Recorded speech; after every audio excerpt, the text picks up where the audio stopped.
All set? Okay, good morning. We will get started. So first of all, thank you for taking your time on a Saturday or weekend to come out to this. My name's Kyle Woodworth. I'm our men's performance lead with Basketball in New Brunswick. And this is part of kind of a larger coach development initiative that we are doing this year. So we're doing both virtual and in-person clinics for different age groups, and then also one that covers the rec level in general. What we're trying to do is to just give coaches ideas of how we can make, how we can structure practices and how we can make them specifically a little more game-like. So we're not just doing the traditional layup lines or stand and pass back and forth with a partner, or just make 10 shots in a row with no defense or anything like that. So as part of it, we had the virtual clinic on Thursday night. Was anybody at the virtual clinic? No? Okay. And with that, there's practice plans that are being put on the BNB website. So you'll have access to, you can take a full practice and run that, or you can pick bits and pieces and fit that into your practice. So the plan for today, we ended up with almost 30 kids sign up. So we've got two different groups coming. So at 9:45, we'll have one group come for an hour. Then we'll have another group from 10:45 to 11:45. I'll run them through an hour practice, essentially. You're welcome to just sit and observe and get ideas, or if you want to hop to a rim with a group, that would be great as well, because we'll have about 15 kids in here for each session, so that's totally up to you.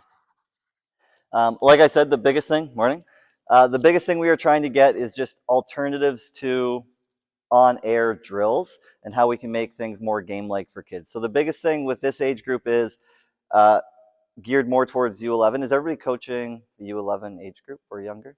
Okay, so number one, we need to make sure we can keep them engaged for an hour or an hour and a half or however long we have them. We need to make sure they are enjoying what they are doing so that they want to keep playing long term. And we still need to make sure we're building skills within that. So within the games that we are doing, we're not just playing tag for an hour and a half. We're building basketball skills into that, and we'll look at ways we can do that today. We need to make sure as we are going through these practices that kids actually have a basketball in their hands or get as many touches on the basketball as they can within that hour and a half. So when we talk about games approach, it's like playing and scrimmaging is great, but it's not just scrimmaging. So we're not just rolling a basketball out and letting them play, because if you think about it, if we're playing even 4-on-4, they've only got the basketball in their hands really for like 1/8 of the time, if you think about it, because there's 8 players on the floor. So if we can do small-sided games where we have them in 1-on-1 situations or 2-on-2 or even 3-on-3, there's just naturally more touches of the basketball. And we'll look at different ways that we can incorporate that today.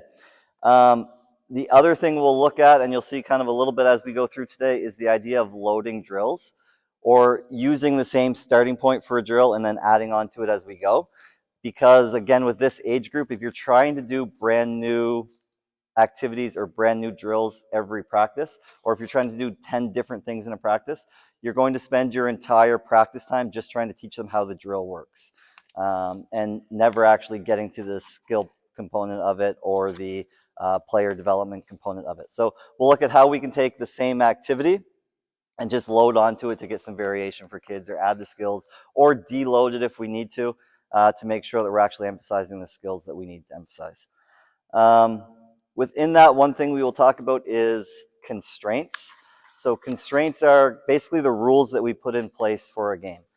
And so if we're going to just let them play, we can put rules in place that make sure we are emphasizing the skills that we want to emphasize.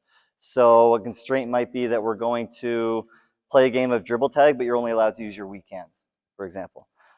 Or that we are going to play a game of keep away and you're not allowed to dribble the basketball, okay? Or you only get one dribble or two dribbles or whatever that happens to be. So constraints are just rules that we put in place to emphasize what we want to emphasize. So we could take the same activity, we could take a 3-on-3 game, and if we keep changing the constraints, we can keep changing the things that we are emphasizing as we go.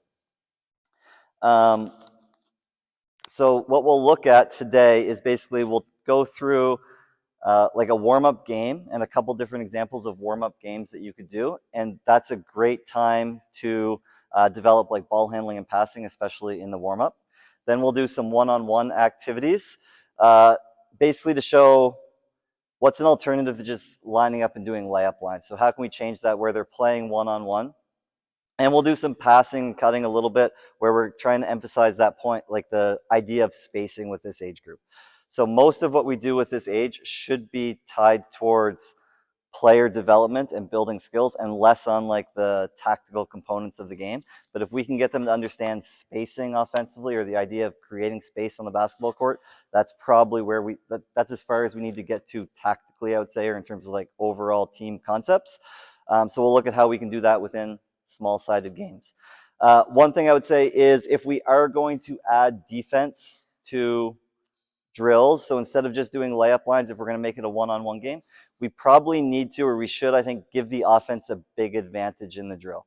So we're not just having them line up and play one-on-one from the three-point line, right? Because at this age group, they're probably not at the point, especially in house league, they're probably not at the point where they can create a big advantage for themselves or get their shot off against defense.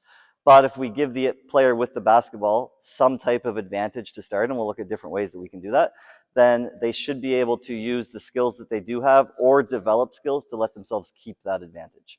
And if we recognize they're losing those advantages, that's where we might have to deload and make sure they can actually perform the skills on air, or that they're actually physically able to perform the skills. But then again, once they're able to actually physically perform the skills, then we'll get back into that advantage with a defender and that sort of thing. Any questions or ideas so far? I would say, as we go through this as well, if you do have questions as we go, stop and ask. If there's any ideas that you want to talk about, or if you have questions like, how would I incorporate this into a practice, or how would I build this skill into practice, feel free to ask.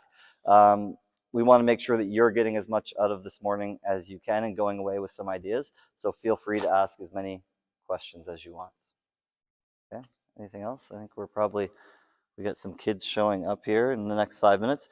So I'm going to just kind of take a few minutes and get these players organized, and then we'll get started with the practice.